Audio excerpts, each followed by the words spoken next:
Olá a todos, eu sou o Bruno Francisco, muitos de vocês já me conhecem ou vão passar a conhecer e basicamente o que eu faço, essencialmente no Twitter e em podcasts como a Visão Vermelha, por exemplo, é fazer aqui algumas análises aos jogos do Benfica, essencialmente aos jogos do Benfica e jogadores, opções, etc.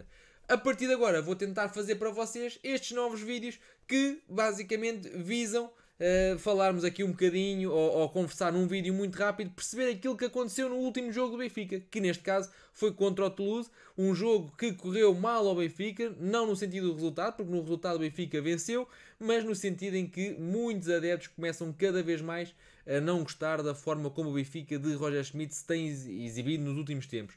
E vamos tentar perceber aqui algumas nuances que marcam o jogo ou que marcam a maneira como o Benfica vem a jogar.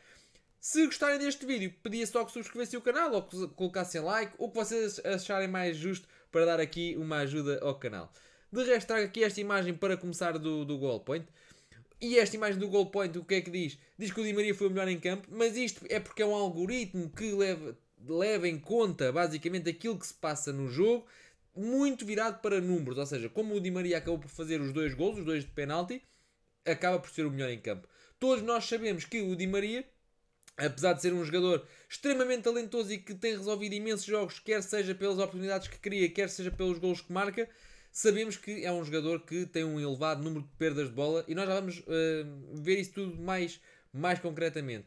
Depois, de resto, de dizer que esta equipa titular que o Benfica apresentou frente ao Toulouse não deixa de ser aqui uma surpresa com um bar disponível. Ostnas a continuar a ser o defesa direito, digamos assim, que até agora era uma opção de recurso, mas para já parece que continua a defesa direito, depois de já ter sido médio direito, médio esquerdo e até acabou este jogo como defesa esquerdo. Portanto, Roger Schmidt continua aqui a usar e abusar das valências de Ostnas, o que também dificulta o jogador ter um rendimento sempre constante.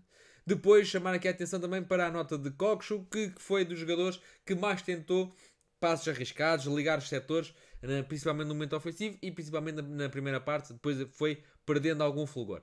Mas vamos ver aqui alguns aspectos mais técnicos e para isso trago aqui também um software que já sabem que eu uso, que é o software de análise e de scouting, e então vamos perceber aqui algumas das coisas que se passou no jogo. E reparem que se tivermos em linha de conta aqui aquilo que foi os números do jogo, o Benfica foi muito superior em tudo. Fez mais remates, fez 5 remates enquadrados. Reparem que o Benfica fez 27 remates, mas apenas 5 foram na baliza. E se nós formos pensar em defesas do guarda-redes, não houve assim nada de muito assinalável. Teve mais cantos, teve mais ações na área adversária, teve mais tudo.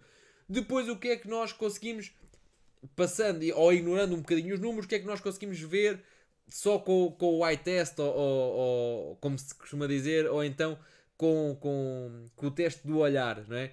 E então o que nós conseguimos perceber aqui, basicamente, é que o Benfica não consegue ligar os setores. O Benfica divide-se em duas equipas, tem aqueles 7 que defendem, ou seja, o Trubin, estou a incluir o Trubin nesse set, portanto, depois tem o quarteto defensivo, neste caso era Ostens, António, Otamendi e Carreras, que teve aqui alguns tropeços durante o jogo, depois um ou outro momento de qualidade, mas que é um projeto e eu já escrevi muitas vezes sobre o Carreras e lá está. Ele hoje vai jogar porque acaba por ser a melhor opção para o lateral esquerdo, mas com um lateral esquerdo em grande forma, de Carreras não seria titular do Benfica. Ainda é um jogador que precisa de crescer muito no seu jogo.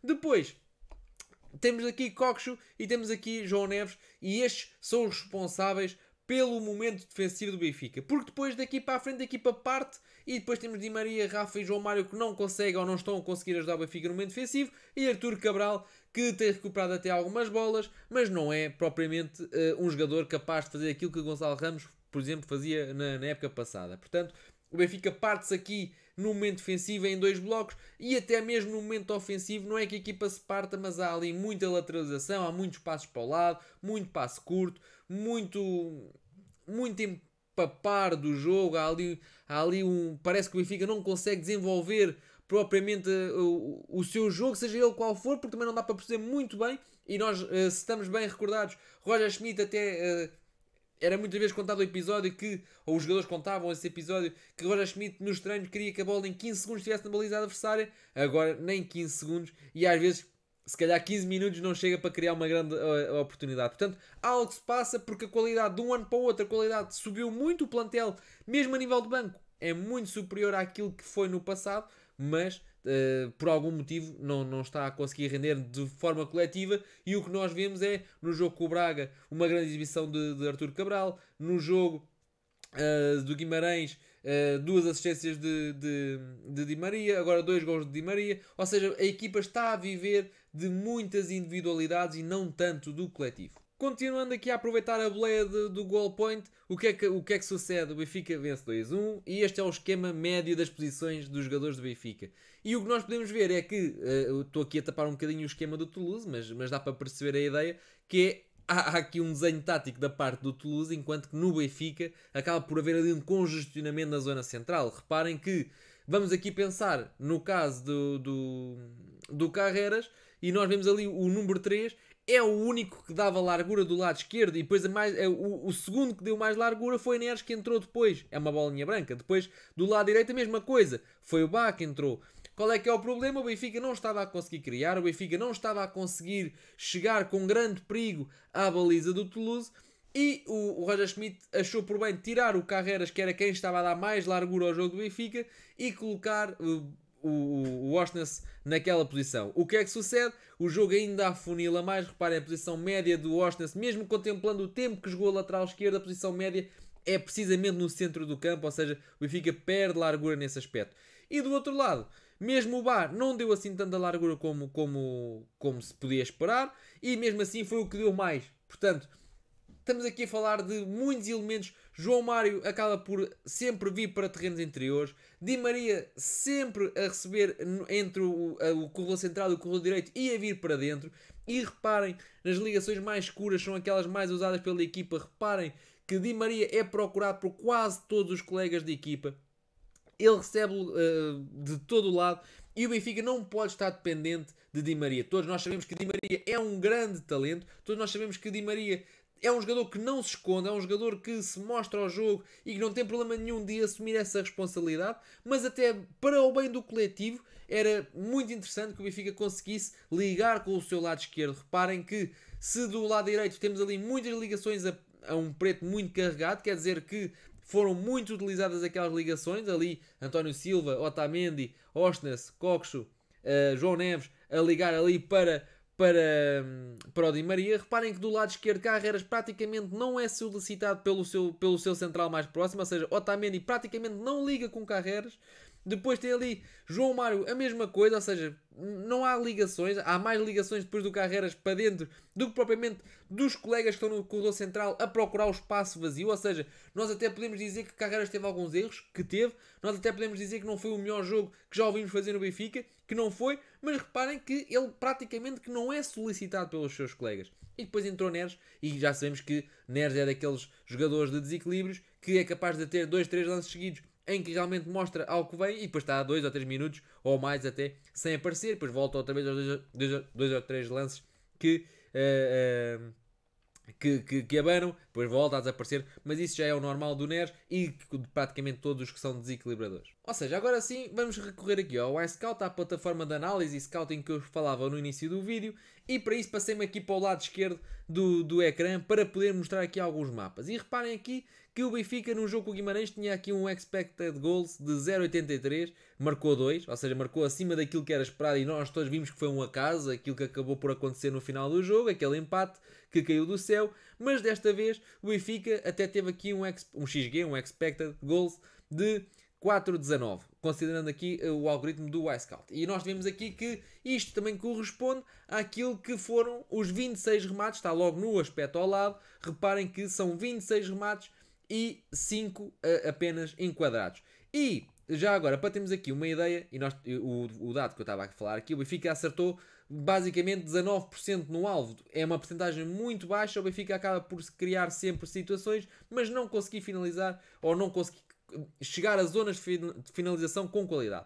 Reparem que, abrindo aqui o mapa dessas situações de golo, o que nós podemos ver aqui é que os remates, a maior parte deles são todos por fora. Há aqui esta bola do Rafa a fechar a primeira parte, em que vai ali onde a coruja passa a noite, ali mesmo no ângulo. E depois temos aqui os 2 penaltis do Di Maria. Temos aqui estes losangos que são os penaltis do Di Maria. E depois só temos mais 3 bolas. Ou seja, temos aqui um remate que não foi assim tão forte e tão perigoso quanto isso, do Álvaro Fernandes. Depois temos aqui Arthur Cabral também aos 72 minutos. E depois o próprio João Neves aos 32 minutos. Portanto, como nós podemos ver, tudo o resto são remates à volta. O Benfica acaba mesmo por não ter aqui uma grande qualidade na sua definição no último terço. Depois, outra coisa que eu também queria mostrar é, lá está aqui o mapa muito igual àquele que é, muito igual, ou igual mesmo, àquele que é o do Goal Point, digamos assim, não é? Mas o Goal Point também usa esta plataforma, também ficam a saber. Depois reparem que o Benfica jogou sempre subido, mas a verdade é que o Benfica jogou subido, mas muito concentrado aqui na zona central e haveria sempre pouca largura depois para dar. Reparem que depois Marcos Leonardo também entrou. E enquanto que Arthur Cabral tinha que baixar muito, e nós depois podemos dizer que Arthur Cabral acaba por não conseguir, como é que eu ia te explicar? Acaba por não conseguir ter aqui propriamente uma grande exibição, mas também reparem onde é que foi o posicionamento dele, médio. Aliás, há aqui duas coisas que é muito importante dizer, que é, ponto número 1, está muito longe da baliza, para quem é um finalizador, para quem gosta de habitar dentro da grande área, Arthur Cabral está muito longe da baliza. Ponto número 2, é muito difícil fazer golos ou brilhar. Um jogador que não tem essas características de jogar fora da área e de trabalhar e de ligar com os adeptos, com os adeptos também, mas com os colegas, ele não é tanto esse jogador que nós gostávamos que se calhar fosse mais completo nesse aspecto de ligação. E reparem que foi isso mesmo que ele teve que fazer. Se queria ter bola, tinha que baixar, e ele acabou por andar muito longe da baliza. Marcos Leonardo entrou claramente para ser uma referência na área, já no período final, e reparem que até nem teve muitas ligações para não tocou muitas vezes na bola. Acaba por estar também depois envolvido no lance do segundo penalti, etc. Mas reparem que entrou para estar aqui muito mais na área. Pronto, e depois acaba por ser aqui mais uma incongruência de Roger Schmidt. Acho estranho, porque para já o Marcos Leonardo liga muito melhor e baixa muito melhor em posse do que Arthur Cabral. E então o Arthur Cabral, que perfeita na área, acabou por sair quando o Benfica ia bombardear mais bolas, e o Marcos, que acaba por baixar, não baixou. Portanto, é como se as características estivessem trocadas para os momentos do jogo. De resto, podem ver aqui as ligações mais vezes vistas no Estádio da Luz no dia de ontem. Auschwitz com João Neves, 26 ligações entre eles. Coxo com Auschwitz, portanto 24. Auschwitz aqui a ser um ponto de referência para os dois médios do Benfica. Tanto Coxo como João Neves procuraram muitas vezes aqui o norueguês, o Auschwitz. E depois aqui os dois médios também muitas vezes a trocar a bola entre si, com 24 passos. Portanto, grande parte, e reparem aqui na casa ainda dos 21 passos, Auschwitz com António Silva. Portanto, o Auschwitz acaba por estar aqui sempre como uma referência, só que é um jogador que nós já sabemos que não é um desequilibrador, não é um jogador de passe de ruptura, não é um jogador de passe em profundidade. Portanto, acabamos por estar a ligar com alguém que é muito inteligente, alguém que raramente perde a bola, mas também alguém que não dá propriamente um desenvolver ao jogo do Benfica, e isto acaba por se traduzir depois naquele jogo muito lento, muito previsível, que não pode acontecer, principalmente contra adversários que vêm à procura de aguentar o resultado o máximo de tempo possível. E agora queria-vos mostrar aqui o mapa dos duelos do Benfica. Portanto, tudo o que é um quadradinho branco é um duelo que algum jogador do Benfica disputou e que não conseguiu vencer, ou seja, eles estão espalhados pelo campo. Depois, os que são bolinhas vermelhas, quer dizer que o Benfica disputou e venceu esse duelo. E o vencer esse duelo não quer dizer que o Benfica tenha conseguido tirar dali uma boa jogada. O Benfica, para vencer um duelo, há uma bola dividida, a bola fica no jogo do Benfica e se calhar o Benfica depois até vai perder a bola logo a seguir. Portanto, isto são duelos, os vencidos e os perdidos. Reparem que na zona central do terreno, reparem que nesta zona que nós vemos aqui desde o último terço até aqui, todo o corredor central é um corredor que gera muito poucos duelos vencidos. Os duelos vencidos estão sempre mais nas linhas laterais. é muito mais fácil ganhar a bola quando empurramos o adversário para a linha, porque ele acaba por não ter saída. Mas reparem que aqui na zona de Carreras e depois de Osnas foi onde se ganhou mais, é onde está mais denso. Aqui na zona direita também há bastantes, porque também acaba por ser muito da ajuda de João Neves e Osnas a trabalhar neste corredor na primeira parte. E depois, reparem mais uma vez aqui, o corredor central muito desprovido, principalmente aqui o lado de Coxo, é muito pouco de duelos ganhos. Ainda assim, reparem que Coxo tem aqui 23 duelos feitos, disputados, com 65% de duelos vencidos. Reparem que muitos deles acabam por ser precisamente na ajuda a Álvaro Carreras e depois a Ostens ali no corredor esquerdo e depois também aqui no corredor central podemos ver que realmente ganha poucos nessa zona. Ao contrário, por exemplo, de João Neves, que em 24 ganhou cerca de metade, 54%, mas quase todos ali na sua área de intervenção, ali na sua metade do campo, onde ele tem que dar ajuda ao lateral, mas também no corredor central. Portanto, são jogadores diferentes. Claro que João Neves é muito mais combativo do que Osnes, ou do que Coxo, e isso nós já sabemos. Aqui a nível de aspectos somente defensivos, queria chamar mais uma vez a atenção para um aspecto que eu acho que o Benfica tem que evoluir muito, porque o Benfica faz muito poucas faltas, o Benfica não consegue fazer a chamada falta inteligente de parar as transições adversárias, o Benfica tem dificuldades na reação à perda, faz mal muitas vezes a pressão, o Benfica muitas vezes acaba por tentar chegar perto do adversário e entretanto o adversário já passou ou encontrou o jogador livre e isto expõe a equipa, visto que a equipa depois parte-se no momento defensivo.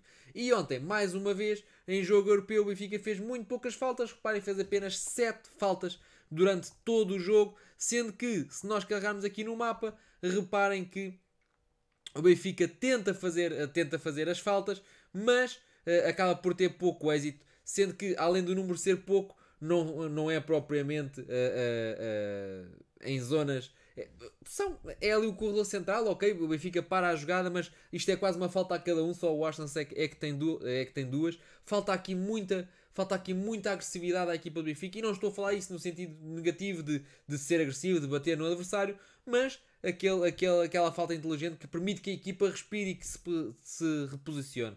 E já agora, queria-vos trazer também aqui o mapa dos cruzamentos, porque o Benfica não tem aqui uma grande... O Arthur Cabral é o melhor jogador de área no Benfica. Ele é muito forte dentro da área e tem feito agora mais gols, agora que está com confiança. Quando o Benfica começou a bombardear bolas é quando o Arthur Cabral sai. Também não se percebe muito bem a lógica deste acontecimento. De qualquer das formas, chamar aqui a atenção para Di Maria, foi quem fez mais cruzamentos, fez 5 dos 20 que o Benfica fez. Desses 5, 60% encontraram alguém do Benfica. Todos os quadradinhos brancos são cruzamentos feitos e que não chegaram a ninguém do Benfica. Todas as bolinhas vermelhas são cruzamentos feitos que encontraram alguém do Benfica. Reparem que Di Maria fez 5 e Osnas fez 4. Osnas então tem 25%, ou seja, dos 4 acertou apenas 1 em alguém. E depois reparem que David Neres, que entrou para mexer com o jogo, teve aqui 3 ações e das 3 vezes que cruzou a bola encontrou sempre alguém do Benfica. Portanto, David Neres acrescenta isto, é um desequilibrador, é um abre-latas, mas é alguém que tem muita qualidade na definição das jogadas e decide por norma bem. Ontem não foi tanto o caso, porque o próprio jogador sabe que recuperou há um mês e que não tem tido minutos, e então o que é que um jogador com ansiedade faz? É muitas das vezes quando passa por um elemento, passa por 2 da equipa adversária, vai tentar finalizar e vai acabar por decidir mal. Nós vemos isso também com o Tiago Gouveia, por exemplo, e isto é um bocado da gestão de Roger Schmidt, que deixa os jogadores ansiosos por provar o seu valor, por ganhar o seu espaço, e depois o que acontece é que quando são chamados acaba por não cometer, não decidir, não ter as melhores decisões. Reparem que David Neres é o único jogador que tem assim um número de cruzamentos considerável para o tempo que teve em jogo. Tem 3 cruzamentos, 100%. Por último, queria-vos mostrar aqui as estatísticas de passe do Benfica no jogo de ontem. E isto é aquilo que se vê depois. Nós vimos os dados do goal point, onde nós vimos que o Benfica teve grandes números, mas depois temos que perceber de onde é que vêm esses grandes números e saber interpretar se aquilo realmente foi produtivo ou se não foi produtivo. E o Benfica não tem estado a ser eficaz, não tem estado a ser eficiente e não tem estado a ser produtivo. E eu digo isto porquê? Porque repare, o Benfica faz ali 552 passos, vocês podem ver aqui pela linha do jogo com o Toulouse, E vocês podem ver que o Benfica fez 552 passes, dos quais acertou 476, ou seja, dá uma média de acerto de 86,23% nos passes. Agora, reparem que destes, para a frente, apenas são 166 e só acertamos 131. Ou seja, dos 476 passes certos, apenas 131 foram para a frente. Reparem que o Benfica tem mais passes lateralizados, e é duas colunas ao lado. Reparem que o Benfica tem mais passes lateralizados, 205 com 184 de eficácia, do que propriamente para a frente. Ou seja, o Benfica é uma equipa que neste momento mastiga muito o seu jogo. E agora, isto vai abrir os mapas, mas não é preciso olhar bem para os mapas. Basicamente, aquilo que eu estava a dizer há pouco, que Coxo foi aquele que mais vezes tentou também ligar com os jogadores à sua frente, Ostens e também Ostens, e peço desculpa, Coxo foi aquele que mais vezes tentou ligar com os jogadores que estão à sua frente, também Ostens e também aqui António Silva.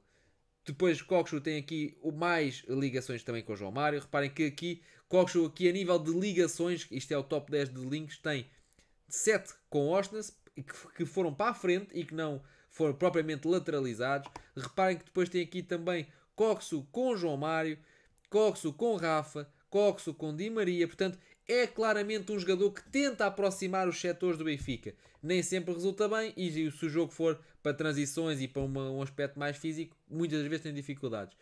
E depois aqui a nível de passos lateralizados, vemos a mesma coisa mas com Ostens em vários dados. Ou seja, o que acontece é que Ostens realmente é daqueles jogadores que faz muitos passos, mas não é aquele jogador de passe de ruptura, de passe em profundidade, de passe para a frente.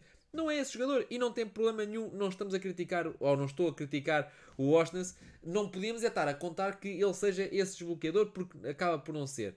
Já Coxo tenta fazê-lo, mas há aqui uma certa apatia do Benfica que não permite que o jogo se desenvolva. Há poucas movimentações e é difícil colocar bolas para tentar arranjar espaço dentro do bloco adversário. Para finalizar, quis acabar aqui com a imagem do plantel do Benfica naquilo que é o 00, o portal talvez mais usado em Portugal para consultar equipas e jogadores. E isto basicamente é só um ponto. O Benfica tem dos melhores plantéis que se viu nos últimos anos, talvez um dos melhores plantéis de sempre. O Benfica tem muitas opções que não está a dar uso, está a fazer substituições tarde. O Benfica está a fazer substituições que muitas vezes não fazem sentido, tanto para o contexto que o jogo está a viver, como as próprias trocas entre si. Ontem, por exemplo, Florentino ficou no banco o jogo todo, sendo um jogador que não vai jogar no fim de semana por castigo. Não se percebe a sua não utilização. Há aqui várias coisas que não fazem muito sentido. O Benfica fez apenas 3 substituições, sendo que Marcos Leonardo entrou aos 87 minutos. Não se percebe muito bem para quê, o que é que se espera naquele momento de Marcos Leonardo. E acaba por ser complicado desta forma. Eu acho que o Benfica tem aqui muito talento individual que vai resolver muitos jogos, mas é essencial que o Benfica também consiga, e isto é com o seu treinador claramente, é essencial que o Benfica consiga pôr o coletivo a funcionar, porque esta qualidade individual num coletivo que funcione vai trazer boas coisas para todos os adeptos do Benfica. Portanto, se gostam deste tipo de vídeo com estatística e tudo mais, é só subscrever ou pôr o like como vocês quiserem. E eu agradeço imenso essa ajuda. E estamos aí para mais vídeos nos próximos jogos.